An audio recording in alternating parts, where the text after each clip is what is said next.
በኢትዮጵያ ዘመናዊ መንግስት መመስረት ከጀመረ ወዲህ የፖለቲካ ስልጣን ቅቡልነት የሚገኝባቸው 3 መንገዶች መሆናቸውን የመደመር መንግስት መጽሐፍ ያስረዳል።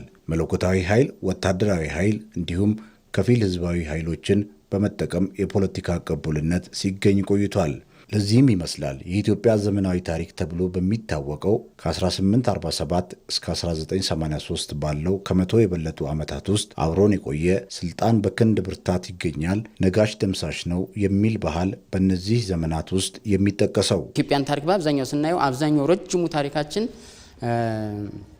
የዘውዳዊ ስርዓት ነበረ።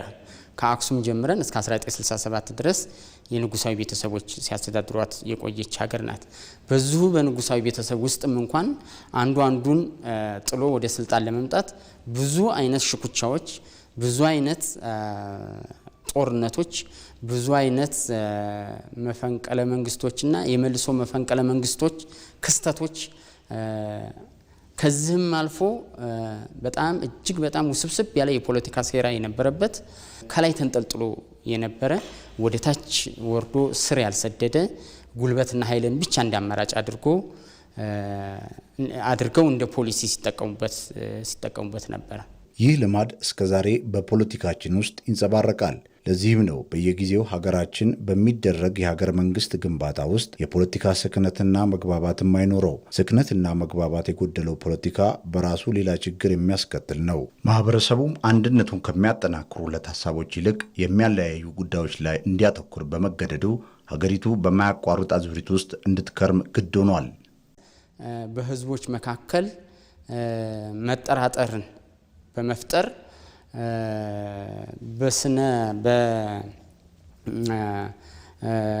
መንግስት በመንግስት አወቃቀር ዙሪያ ወይም በሀገረ መንግስቱ ላይ ቅቡልነት እንዳይኖረው የራሱ የሆነ ትልቅ ተግዳሮት ነበር። የተራራቁ አቋሞቹን ይዞ የኔ ያልኩት ካልሆነ ሙቼ እገኛለሁ የሚል ያስተሳሰብ ብክለት የሀገራችን ፖለቲካ ተዋናዮች እንደ ጠላት መፈራረጃቸው ሌላው አስቸጋሪ ባህላችን ሆኖ ቆይቷል። ለዚህም ችግር በመደመር መንግስት እንደ መፍትሄ ከተመላከቱት ውስጥ የፖለቲካ መረጋጋትና መግባባትን መፍጠር እንደ ቅድመ ሁኔታ ይቀመጣሉ። ኢትዮጵያ የነበረችበት አካሄድ እኔ እመጣለሁ፣ ያንተን አፈርሳለሁ፣ ሌላኛው ይመጣል፣ ይሄን ያፈርሳል። ይሄ ምን ፈጠረ?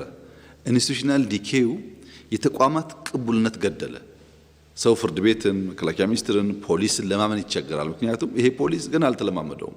አንደኛውን ሲያፈርስ የቆየ ፖሊስ፣ አንደኛውን ሲያፈርስ የቆየ መከላከያ ስለሆነ ዘላቂ ቅቡልነት ያልተቋም መሆን አልቻለም። ኢትዮጵያ ውስጥ ሀገረ መንግስት ግንባታ እንዲሳለጥ የመደመር መንግስት እንደ መፍትሄ ካስቀመጣቸው ኃላፊነትና ነጻነት እኩሌታ ሚዛን ላይ ማስቀመጥ ነው። በዚህ መንገድ መሪውም ተመሪውም በሚገባው ልክ ድርሻውን ይወጣል። እንዲሁም በእውቀት ላይ የተመሰረተ አማራጭ ሀሳቦችንና የጋራ ትርክትን ማጎልበት ለነገ የሚባሉ አይደሉም።